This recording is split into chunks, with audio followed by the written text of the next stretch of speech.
Hello and welcome to Two Therapists, Moms, and a Mic.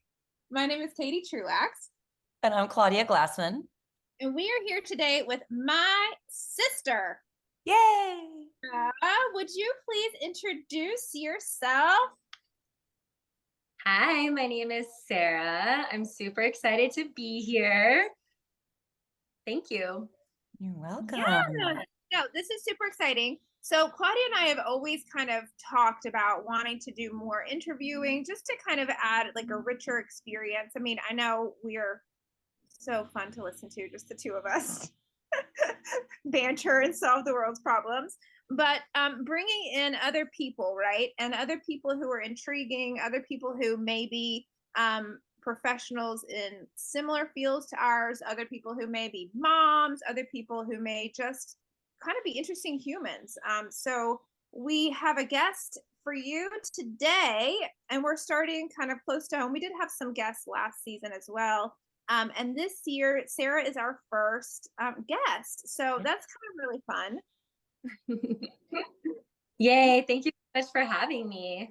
Absolutely. So, Sara, can you start just by kind of introducing yourself to our listeners? Like, who are you? What do you want for people to know about you as a person? And then, like, we'll kind of like move more into professional stuff and life stuff and just kind of let things unfold organically from there. Absolutely. So my name is Sara. I am a mom. I am not a psychotherapist, and I he's somewhat of an interesting person based on what you said, if I'm here. So I am a mom. I do support women professionally. I help them heal their womb space and return to a space of feminine wholeness and fertility. And that's really, that work is integrated into my own life on so many levels as well. I am a mom to a beautiful daughter named Anna, and she's about to be 13. It's amazing. And I'm a cat mom, and I'm also a beekeeper. I like to call it a bee tender. So I work with the honeybee and support the honeybee to also thrive here. And yeah, I think that's a good place to start. Yeah. So tell us a little bit more about the work you do. Like, what does that look like for people that are like, I don't know what that means?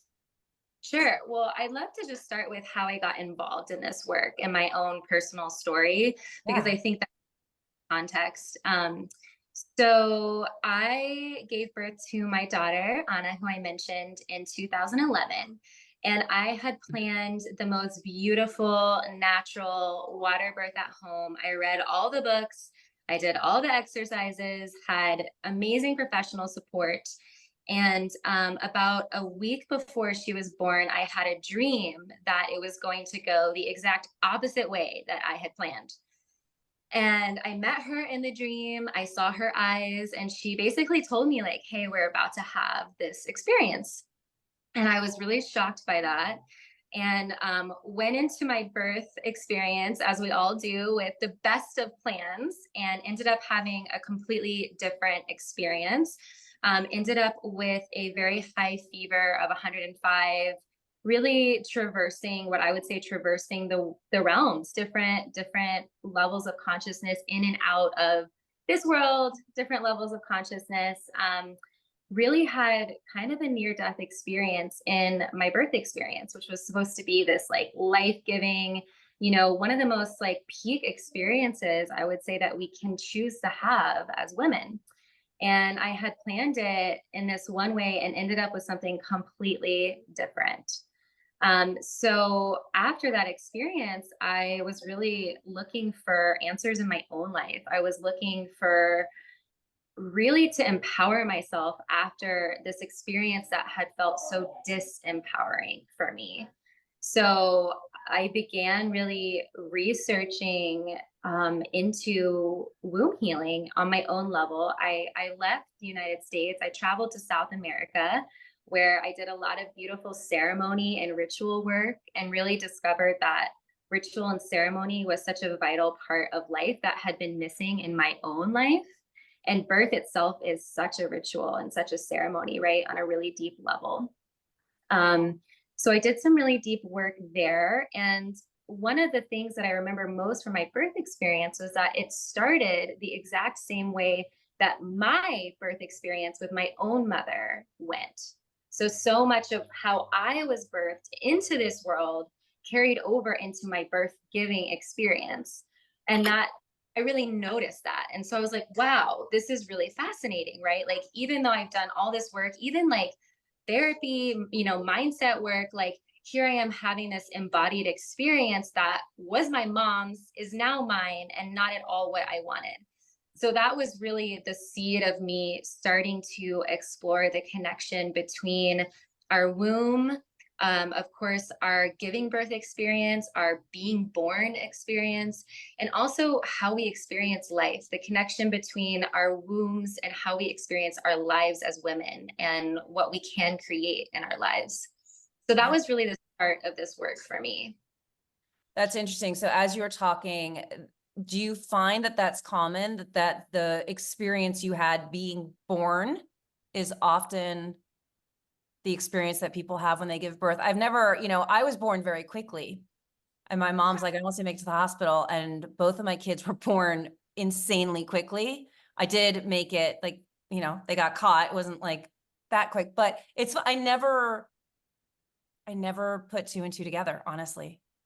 I think it is. And I think there's a lot of factors. For me, I was very young when I became a mom.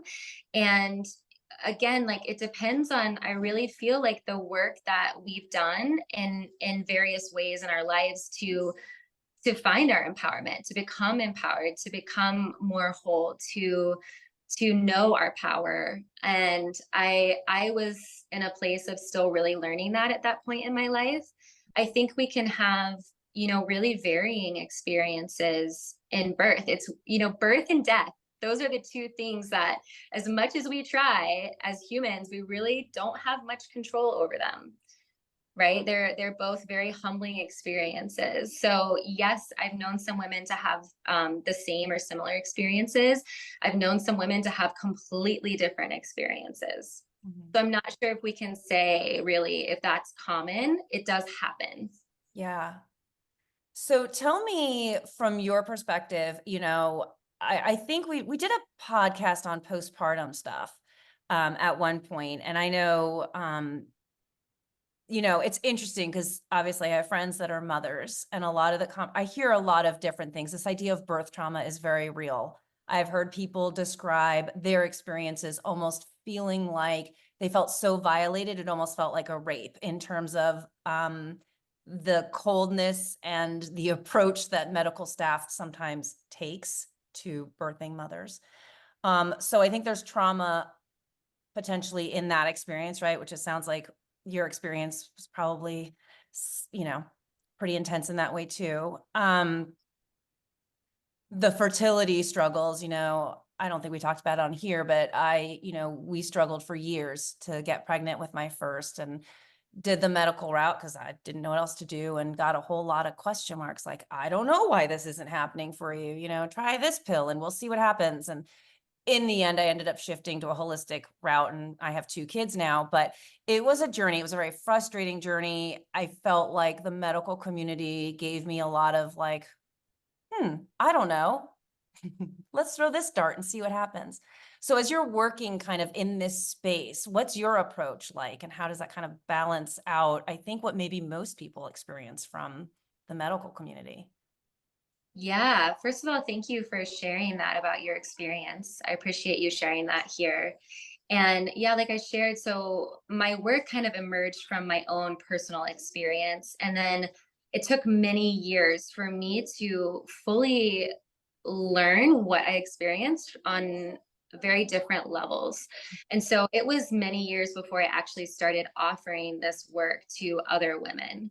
And it's still obviously an experiential journey. I'm still always learning, but I've been offering this work professionally for a little over a decade. And what I've found is that there are really 3 pillars, what I like to call womb work. So working in the realm of the womb. And that first pillar is ancestral and lineage work. So, right, like I shared, oh, hey, I'm having my birth experience and my giving birth experience. That was pointing to there being ancestral healing and clearing work for me that had not yet happened, that I needed to look at and address in myself and in my life. So that's really the first place that I start with women in this work and with my clients. Because as you both understand as psychotherapists, I imagine, like, we are conditioned from a very young age. And what my work has shown me is that we actually start picking up on our parents and our mother, mainly her energetic state, all of her conditioning in the womb, in our pregnancy and in the womb. And so we actually start picking up those energies from the moment we're conceived through our actual lived experience as children. And so, in order for us to actually find our power and who we are as a creator, we often have to first start with who we are not and who we are acting like we are, but we are not. And so, really looking at that conditioning that we've experienced in our life and repatterning that, because often the experience that we have with mom and dad, we tend to project on the feminine and the masculine, which are both, creation energies. So we have females and male bodied beings, right? But then we also have feminine energy and masculine energy, which exists in all of us. And so what we learned in our childhood, we tend to project onto those energies. So the first step is like looking at that conditioning and then coming back to an organic experience of our own unique experience of feminine and masculine energies, our own unique experience of the divine and creation. And particularly with women, I like to help them form a connection to nature and to the earth as really embodying that. I see it as a mother energy, and like native, nurturing space that we can kind of reform and heal that maternal connection, and then start to really feel how that feels in our bodies and in our wombs and our beings. So that's the start. That's really what we do to begin. The second pillar is coming into our soma, which also means coming into our eros, right? Which means coming into our experience of our sexuality, our sensuality. What does it mean to actually occupy our body? What does it mean to be an embodied woman? How does that feel? And so that starts with an experience of knowing ourselves somatically and then deepening that into our own connection to our sexuality, which is, we could have a whole 2-hour conversation on that. Like that is, one of our biggest deepenings into ourselves as women. And also, again, you brought up the birth, what I would say the birth industry, but our sexuality too has been so distorted. And it's such a core aspect of knowing who we are and knowing how we feel in our body. And so that's really the second realm, and coming back into that in an organic way, in a way of innocence, whatever that means for each individual woman. And then the third pillar is healing our relationship to the masculine and men, because that has such an impact on so many areas of our life. And of course, with birth, our partner, that's such a union that we have to be in a union to even bring a child into this world. So what are the energies that are present there? How do we relate to the masculine? Do we honor men? Do we love men? Are we subconsciously or unconsciously emasculating our men? And how we can step more into right relationship, how we can heal from, past experiences and partnership, and how we can show up and really fully revere and respect the masculine, both in ourselves and in the men in our lives, so that we can live lives of more wholeness. Yeah. Okay, can I just kind of like, I just have made some notes while I've listened to you, because that's a lot. It's really beautiful information. But I can imagine, I mean, it's a lot for my ears, and I can imagine for our listeners who maybe aren't as familiar with some of these terms, right? Or even ideas, let's kind of see if we can break that down a little bit. Can I just repeat back kind of just the very bullet points that I got? And you can tell me like if I got it right, if I got it wrong, if there's anything I missed. Would that be okay? Of course. Okay, so 3 pillars. You said the first pillar is kind of identifying patterns and projections, both in ourselves and in our relationship with others, sorting through those. Where did they come from? Which ones do we want to keep? Which ones do we want to get rid of? And then also kind of creating this kind of ideal nurturing relationship with the spirit, with an ideal kind of mother. And often that's done through connection with the earth. And then you said pillar number 2, connecting to our own sensuality and sexuality. And pillar number 3, healing our relationship with the masculine and with men. Yeah, I want to address that first pillar. I think that's a very like mental approach of like saying like projections. It's more of a spiritual, to be honest, a spiritual and a embodied process. Because, and this might again sound very esoteric, but this is a major aspect of the work. As women, like we are really holding a lot of energy in an energetic womb space. So we have a physical uterus, and we also have an energetic womb space. And in that womb space, we're actually holding our matrilineage, our patrilineage, energies from both of our family lines. We can receive energy from lovers and partners, and hold on to that energy. I don't know if either of you would resonate with like, have you ever found yourself repeating behaviors or patterns from a lover? Like, I know that I have had that experience where I'm like, oh my God, I didn't used to actually do this thing, but I'm doing this thing from this partner that I learned.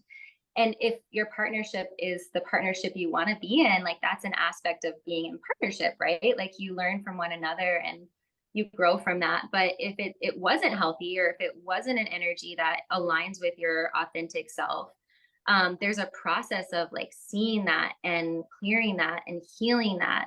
So this is how we, you know, really activate our creative center as women so that we can create in alignment with our mind. You know, there is like seeing, yes, seeing the projections, seeing, you know, those aspects of how we relate to each other on that level, but then actually like taking that a little deeper into the womb, down into the body. And so the practice that I like for that, that's tangible, is called yoni steaming. Is that a practice that you all are familiar with? I am, but you may want to explain it for people that have no clue what that might be. Yes. So yoni is actually a Sanskrit word for what we would say in English, the vagina. And it's a process of basically creating and tenting out what would be like an herbal decoction for the womb. So a decoction is an herbal medicine that you would drink like a tea. You're just steeping the herbs for a long enough time that it's medicinal, not just like a beverage. So we're doing this for the womb and for the pelvis. And we're actually sitting on top of that decoction. So you're making an herbal decoction and then you're sitting on top of it. And the steam is actually rising up and into the vaginal canal. And so it's believed that the volatile oils from the plants that you're working with actually travel up and relax the lips of the vagina or the yoni and travel up into the uterus and help to break down any tissue that is actually congealed on the sides of the uterus. So if you're in your menstruating years, right, then you are having a period, hopefully every month, and you're kind of releasing that tissue from your body. Well, sometimes that tissue actually can congeal and get stuck.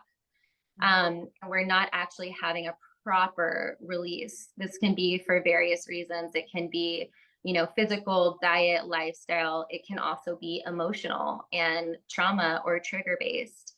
So what's actually happening in this process is the herbal medicine is actually helping us to actually release some of that stagnant energy that's held in the uterus and the womb space. And so that can also be the physical manifestations or the energetic manifestations of those energies I was speaking to earlier. So, you know, our matrilineage, our patrilineage, past lovers, etc. Is that sounding? Is that grounding it in? Yeah, I like that. I like the way you've helped kind of define this word, the womb. I think that's one of those terms that, you know, isn't commonly used in our vernacular, right? Like we hear that, yes, in reference to carrying a baby, right, through pregnancy, and we hear that like, I mean, it's mentioned in the Bible, but like beyond that, this word, the womb, right? This, I'm sure questions will arise in our listeners, right? Like, what does that mean, right? And you said it's a physical space of holding the uterus, but also an energetic space. So I'm imagining kind of like the abdomen area that you said, the pelvic region, the vaginal area. Um, is that, am I close? Kind of like, so is that the region that we're talking about here? Yeah, so the interesting thing is that actually both men and women have a womb space. So Sanskrit for men, it's called the hara. That's spelled Hara, but it is an energetic space just beneath the belly button. So in women, it would be kind of behind the top of the uterus energetically in space. And for men, it's in the same area. You know, women, our center of gravity, our center really is in our, what I would say, womb, in our pelvis. And for men, it's actually a little higher. So that space is a little higher in men energetically. Yeah. I think this is the concept maybe to highlight is that, Sarah, from what I understand, like a lot of the work you do is obviously from a spiritual perspective and from an energetic perspective. So for those people that are seeking something really, I don't know if concrete or tangible is word, but it is more about energies. And I think you're right, right? I think about my own experience, people I know's experiences. There's such a disconnect for women for various reasons. And, you know, this can go back hundreds and hundreds and thousands of years, I think, for, you know, why the disconnect has formed, which is back to that like ancestral lineage you're talking about. But there is such a disconnect between our abilities, our role as mothers, our ability to, you know, be part of creating life and then birthing life. And I see it in really simplistic ways. And maybe this kind of grounds it for some people. But even when I talk to parents in my parenting work, there's so much second guessing their own innate abilities, right? I do it, right? I'm caught in the, well, I'm supposed to do this, or should I do that? Or this is the academic blah, blah, blah of this, that I forget that like deep in my core, like energetically in my being, this is like, I got it. Like, I know. I just can't shut up the brain or disconnect from the chatter to ground myself in my own like knowledge and being, right? That's in the parenting perspective. But I think we do it in our womanhood overall, right? Like we just don't, we've gotten messages, we've gotten that this is what you should be. You should carry yourself this way. You shouldn't be too sexual. You shouldn't do this. You shouldn't do that, right? That I do think there's a huge disconnect that we have gotten within our own bodies, right? And our own minds and our own, I don't know, like purpose and femininity. I don't know how you course correct that. That's why you exist, I suppose, to kind of guide people through. Because that's, I mean, that's a, right, you're dealing with a long history of how that disconnect happened.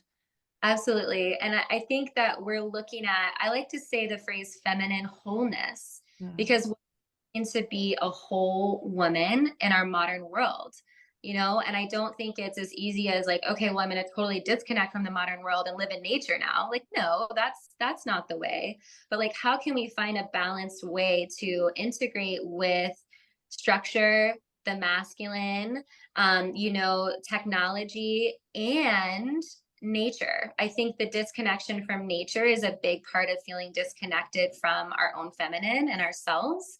And also the birth industry, like you were saying, like there is a large disconnect there in our birth experience, which starts, like I shared, it starts when we're being born. We're being born into this disconnection these days. Yeah. Okay, Yeah. so let's talk about that, right? So if you if somebody's listening to this, right, and they're hearing all this and it's starting to make sense, things are starting to click into place, right? Like, how would one know? Um, okay, these are signs that I might have a disconnection. These are signs that my womb might need some clearing or some support or some healing, right? Some maybe I have some ancestral things that need to be identified and corrected, right? Or purged or healed or grieved, right? What would it be that would cue someone in to knowing that they might be living in such a way that they could benefit from some of these practices and from your work? I love this question. Thank you. So I want to start with some of those, like, I'm going to start more externally and bring it more into that energetic space that we were talking about before. So some external indications may be, feeling lethargic, feeling tired, feeling stress, feeling just like a heaviness, feeling a lot of emotional weight, feeling, maybe noticing actual physical weight gain or other like hormonal imbalance symptoms. Obviously, anything physical happening in the womb or the uterus, that could look like PCOS, that could look like fibroids, endometriosis. Like when it gets to that point, whatever the energetic state was has come so far into form that it's been unaddressed for a while. And these things, I want to say, like, these things are all fairly normal in the modern world too. Like, I don't want there to be any shame around those types of conditions. Like, these are common conditions that we're experiencing in our modern world. So those are all good indications. Also, having the same fight over and over again with your partner, feeling like you can't, you're repeating these patterns in your life or your relationships that you can't get out of. And even though you're doing the mindset work and you're going to therapy and you're going to yoga 3 times a week, like, it's not changing. Like, so these are some indications. Also, I would say, yeah, emotional, like cycling through the same emotional energies, anxiety, depression, also feeling, I'm going to bring it to a space of sexuality, feeling shut down sexually, feeling sexual shame, feeling confusion around purity and sexuality, and what does it mean to, embody your sexuality in an organic way without suppressing yourself, but without also, maybe being promiscuous or giving your energy to others in a way that doesn't work. Longing for a deeper connection with your body, feeling like there's something about being a woman that you want to learn more about. You want to know more about what it means to be a woman that your mom didn't really teach you or your grandmother didn't really teach you. And on that note, having any lingering feelings of resentment or anger with your mother or father, these would all be indications. And, feeling stressed out as a mom or wanting to become a mom and not really knowing where to start with that. Yeah.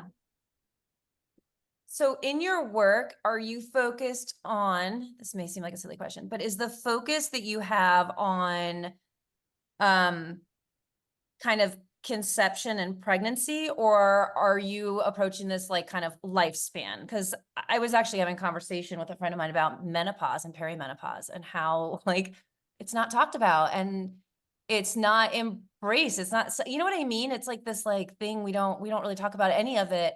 But I do know that I feel like women need a lot of support in that journey too, right? That kind of other like kind of like the, I don't want to call it the end because that's not exactly what it is, but that transition, right, out of those birthing years. Yeah, I would say becoming an elder, and that, again, that is a disconnection that we have in our reality, right? So you guys can't see this, making a face. Like, we have all these connotations, right? Like with what it means to age in our culture and our society. So to answer your question, it's both. I've been doing this work for, again, over a decade, and it has been more general, because I work in energetics as well. Like, you don't have to, I worked with women who have had a hysterectomy. I worked with who are in menopause and like wanting to commemorate that time in their life.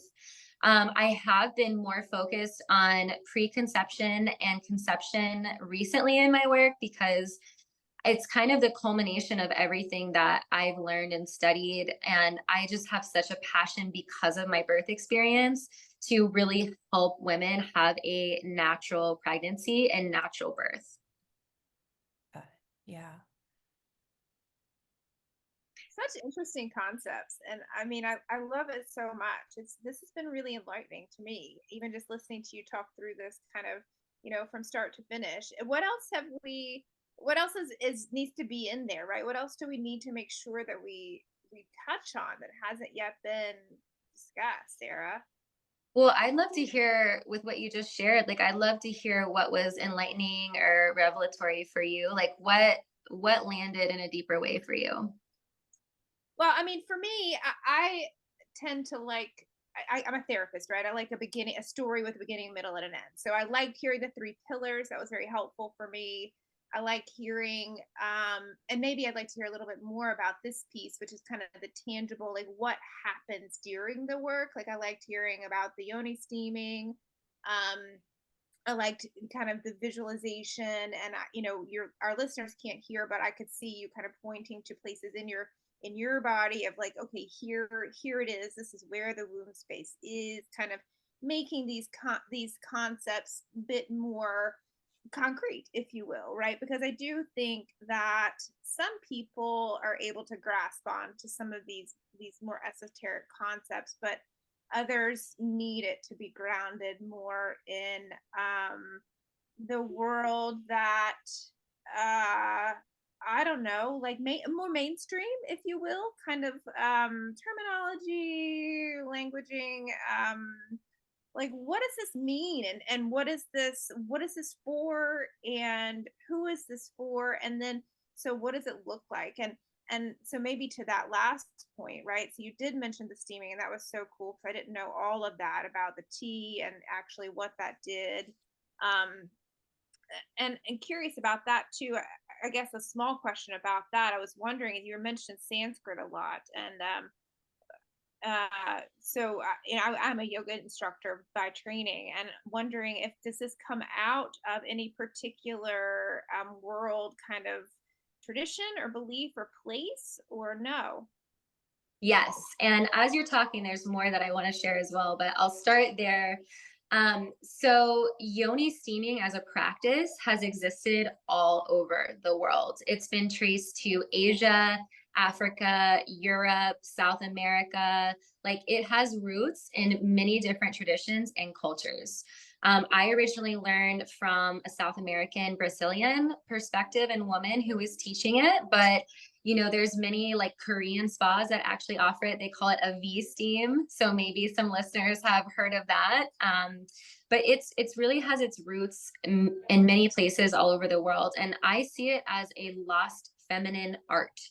It's a lost feminine art that our grandmothers may have practiced and may have known about. And, we can see that in our world in many ways, like sourdough bread, baking bread. Like, there's so many of these like lost feminine arts and traditions. And this is just one of them. It's like, I like to call it like a feminine basic, like it's maintenance for being in a feminine body. The other thing I wanted to mention, you said, like, how can we see this, like the results of this work in real life? Like, what does that look like? So I want to just share a quick anecdotal example of a woman that I was just working with. And she has had some challenges around her fertility and having a baby. And so we've been working together, and I introduced the yoni steaming practice. And I introduced it by offering it to her in person together first, right? So we dropped into that space of ceremony and ritual with it, like I was mentioning before, which is transformational in itself. It's another lost art, like how to be in ritual. Ritual can be as simple as your morning coffee. Like that's an example I think we can all relate to, like waking up and making yourself that warm, yummy morning beverage before your kids wake up or before you start your day, and what it's like just to drop into that for even 5 minutes, to have that first sip of coffee where you're just like, "Hmm, yes, that's a ritual," right? So normalizing those rituals. So we started with this yoni steaming ceremony, and she actually got her period for the first time in over 3 years. So she had PCOS diagnosis, been diagnosed with PCOS, hadn't had a period for over 3 years. Within 2 weeks of working together, she had her period for the first time. Wow. So Nice. continued to work together. And she had some fears arising around this practice, as I imagine many women would for various reasons. Her reason was that she really wanted to be conceiving, and she had kind of gotten it in her mind that if she had conceived, the yoni steam would like mess it up, like the baby wouldn't make it. So she froze and she stopped her steaming practice. Now, something that we work on in the practice is the timing in your cycle to steam, and there's definitely science behind all of that. But she kind of just froze like completely, and she wasn't pregnant and she wasn't having her period again. And it was very clear from other signs like her basal body temperature, other indications in her chart, that she had not conceived. And she was just kind of stuck. And so I lovingly was like, we want to bring a period on at this point, and I suggest that you steam. And she steamed, and within 2 days got her period. So I think a lot of women hear this are like, oh yeah, yeah, yeah, you put some herbs in your vagina, like that's not going to do anything. But it actually, and that's kind of the point in all of this is like, as women, we're different than men. Our hormones are different, our bodies are different, and we really are very sensitive and open to a lot. And our modern pace and our modern culture doesn't really allow us the opportunity to honor that sensitivity. So it's beneficial to learn practices and ways to do that. And so that, we can really come into ourselves. Yeah. And the other thing I want to share is just as women, we have lots of different archetypal facets of who we are and how we want to show up in the world. Like mother itself is an archetype, but maybe we're not just a mother. Maybe we're an artist. Maybe we're a therapist. Maybe, we have all these ways that we want to show up in the world. And so this feminine cultivation allows us to experience all aspects of ourself in the world. Say Yeah. more about. Okay. Well, let's say, for example, a woman,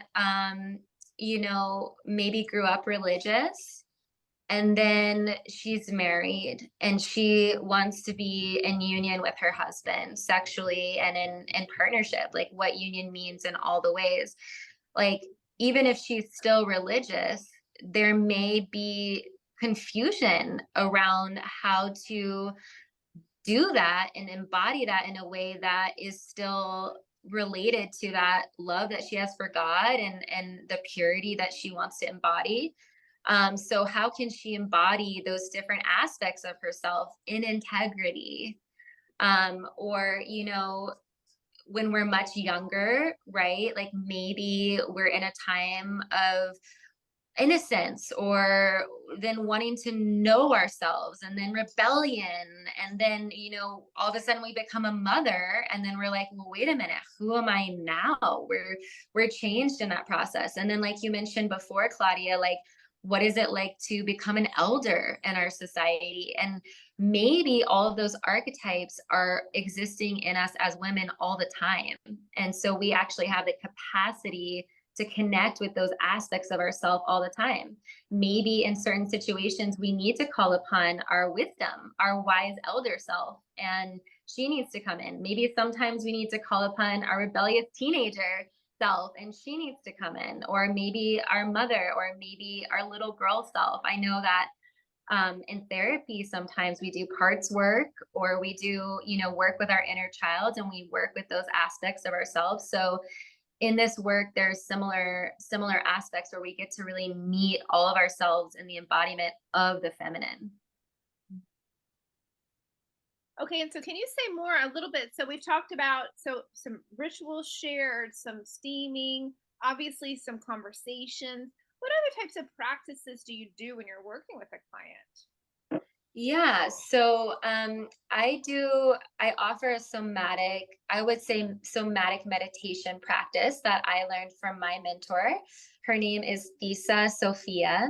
Her work is amazing. And she taught me a somatic practice where we sit in meditation, close our eyes, just get really still if meditation doesn't resonate for you, but getting into a place of stillness and starting to experience what we're experiencing in our body. So noticing, and we could do it together for a minute if you want to, just noticing any sensation that you're having in your body in this moment. So maybe that could be like, oh, I have a little like neck tension, or like I didn't sleep very well last night, so I'm feeling a little tired. Or I have this like chronic hip pain in my right hip. Or, I feel confused about what you're talking about. I feel, whatever you're noticing, and noticing really where that's happening in your body. And then we take it deeper and we notice the opposite of that happening in the body. So where do we notice stillness, or where do we notice silence? And our bodies are always communicating with us, and our bodies actually don't really understand time in the same way that our linear mind understands time. So we can be having an experience in our body that is related to another time or another experience that we've had that we're still having in this moment.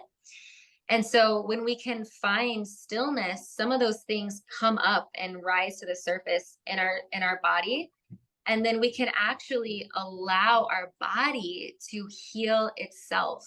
But that takes the presence and making the stillness, making the time to notice what's happening in the body. So that's the somatic work that I offer women. And like, it's amazing actually how much our bodies already know how to unfurl, unwind, and heal. But again, when we're talking about womb work, like this is some of the most vulnerable and deepest work that we can do as women. And we don't always want to face this alone. We don't always want to do this work alone or know where to start, right? A lot of times our trauma, our deepest pain or sensation that we've experienced is the last place we want to look. It's the last experience we want to have in our body. But often, like to really truly experience pleasure, we have to look at all the sensation we're experiencing in our bodies.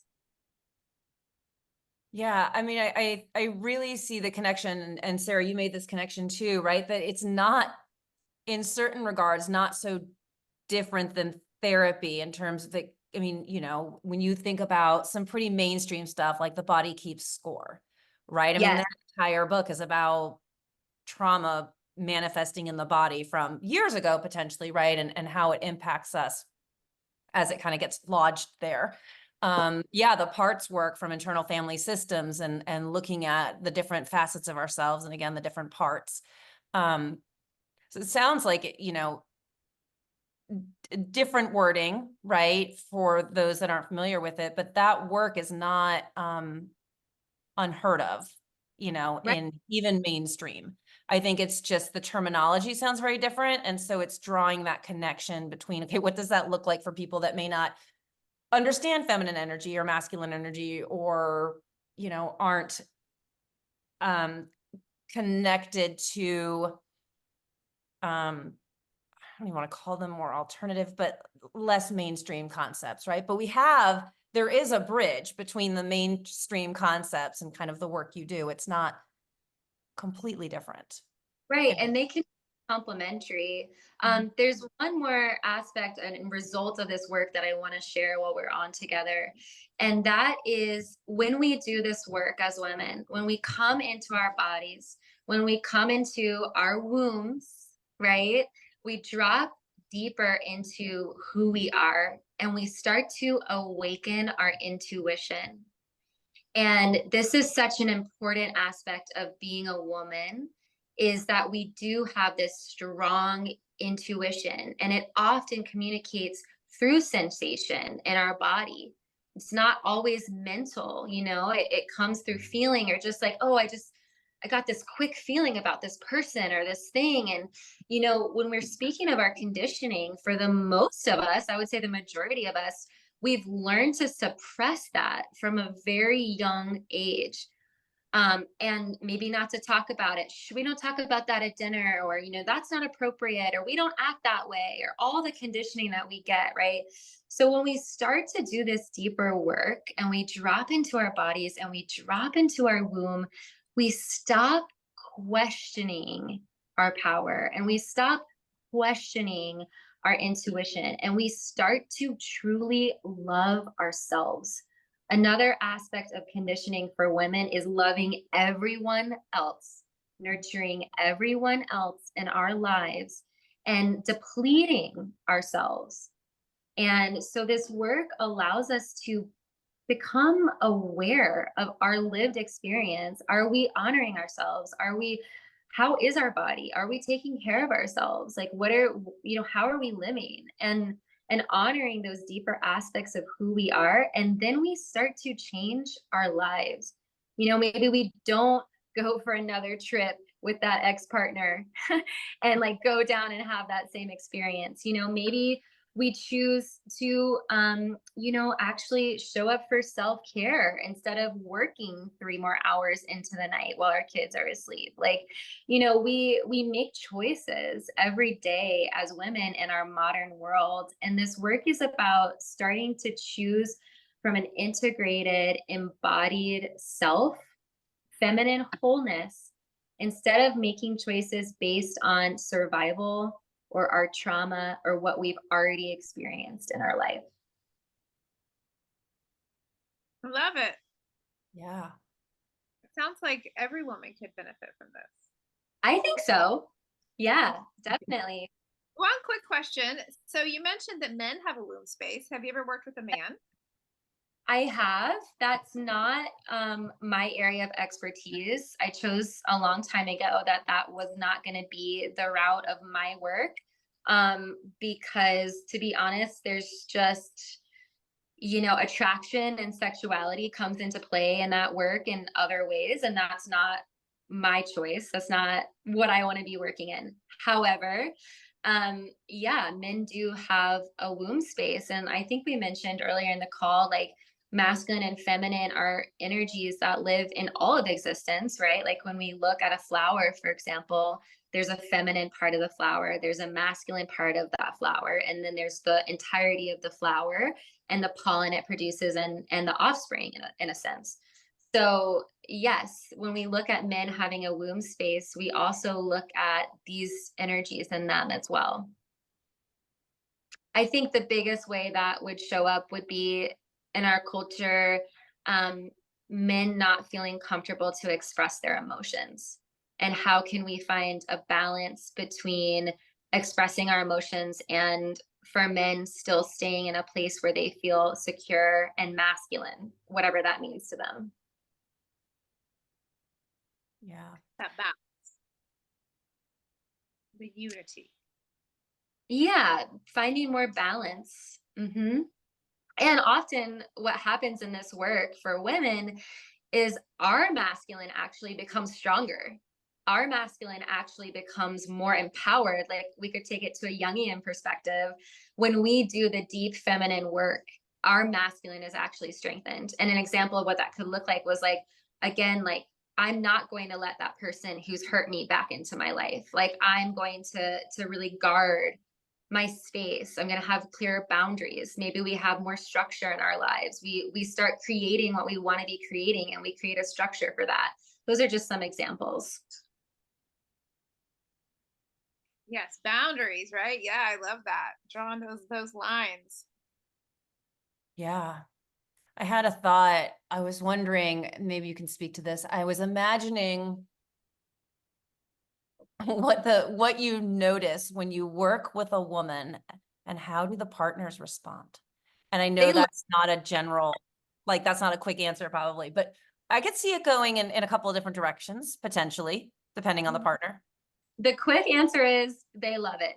At least in my experience, I have never, not once, had a man complain about their woman doing this work. In fact, I have had ex-husbands, current partners reach out to me and say, thank you for doing this work. I have men and say, do you work with men? Can I work with you? Because they've seen such an impact in the women that they are relating to. In fact, I had one woman that I worked with, and her ex-partner handmade her a stool for the yoni steaming practice while we were working together. They're like, they love it. Yeah. Yeah, everything. Because here's the responsibility that we don't always want to accept as women, is that we are in quote unquote control of our lives and our partnerships and everything that we're experiencing in our life. And that's a harsh reality sometimes. Like, we don't always want to look at that, especially in partnership. Sometimes we really want to blame our partner. Well, he didn't take out the trash again, and it's all his fault, or da da da da da. But like, are we looking at how we're contributing to those dynamics? Are we looking at how we're co-creating everything that we're experiencing in relationship? And the beautiful thing about this work is that it doesn't have to be an out there thing that we change. Men are, the masculine is much more penetrative. It's about changing it out in the world and making a name. And for women, like, it's actually amazing what happens when we just do this work with ourselves. All it can take is like, yeah, it's crazy. Women do esteem and men notice, and they don't even have to know what they did, but there's a response. There's an energetic response when we take accountability and we establish sovereignty over our experience. And that ripples out in every area of our life.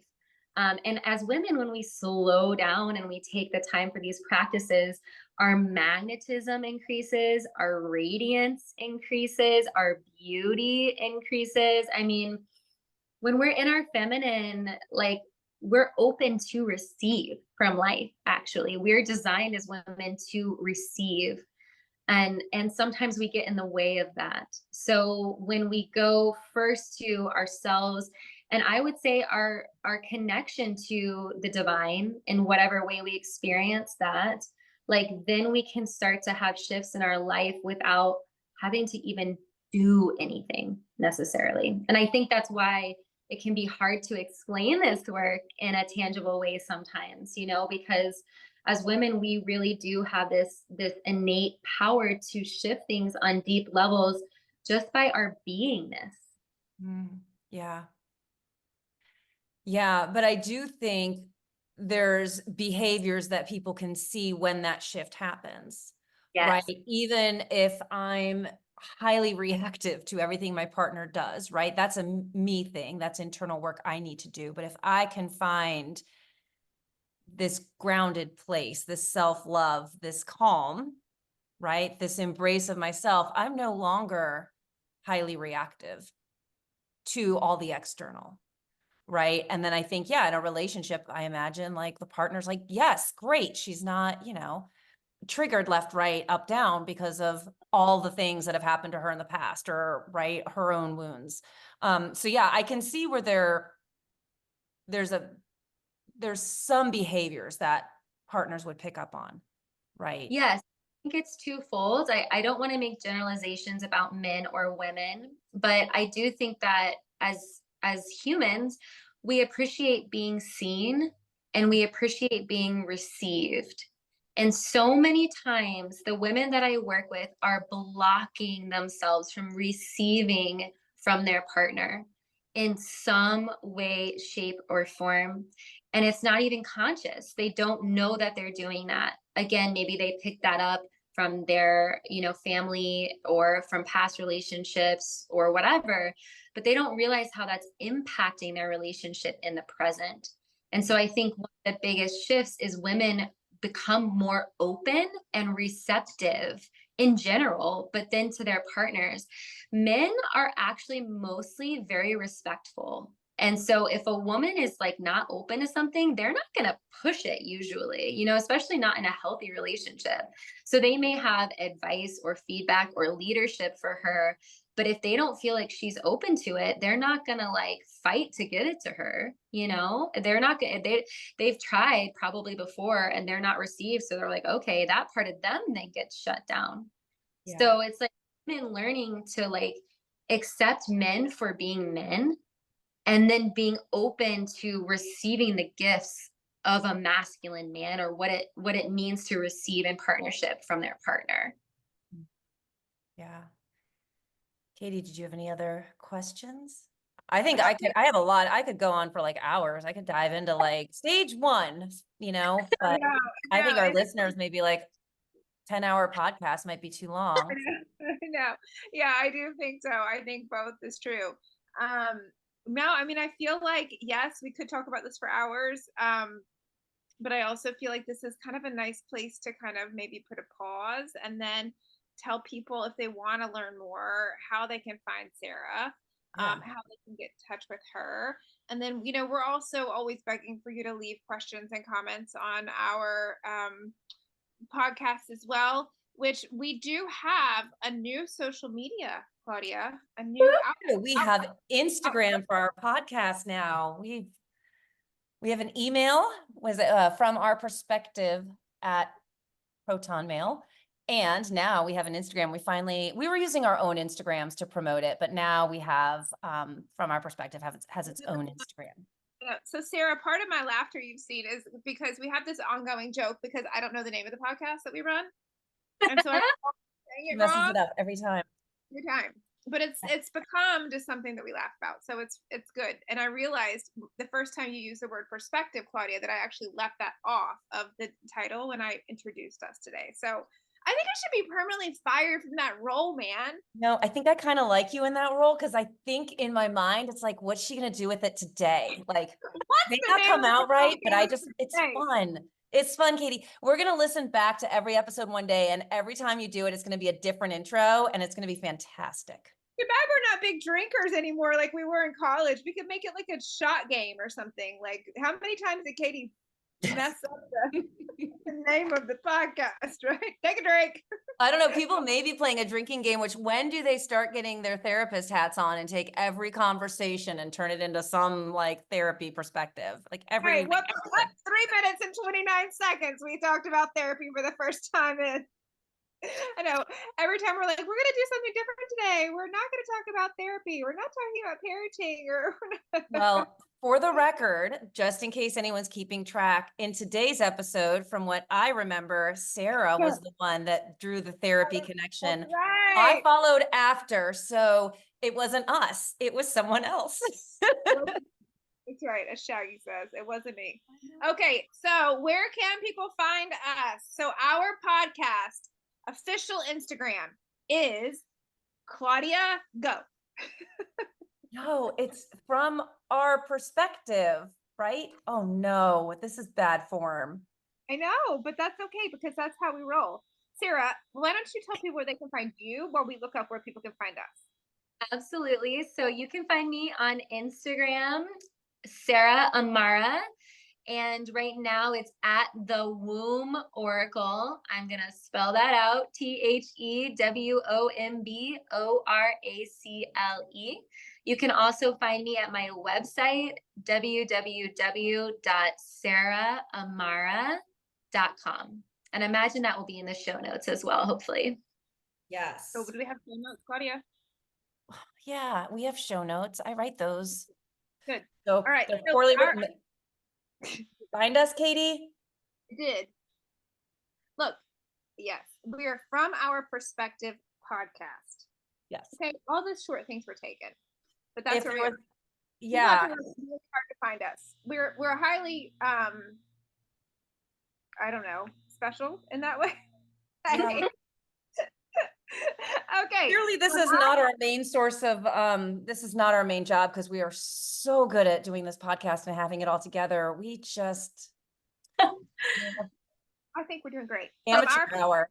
podcast. Okay, and then from there you can link. So you can also listen to our podcast on Spotify, on iTunes.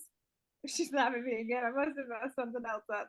And then each of us individually. So Claudia is Mighty Oak Parenting, and Claudia Glassman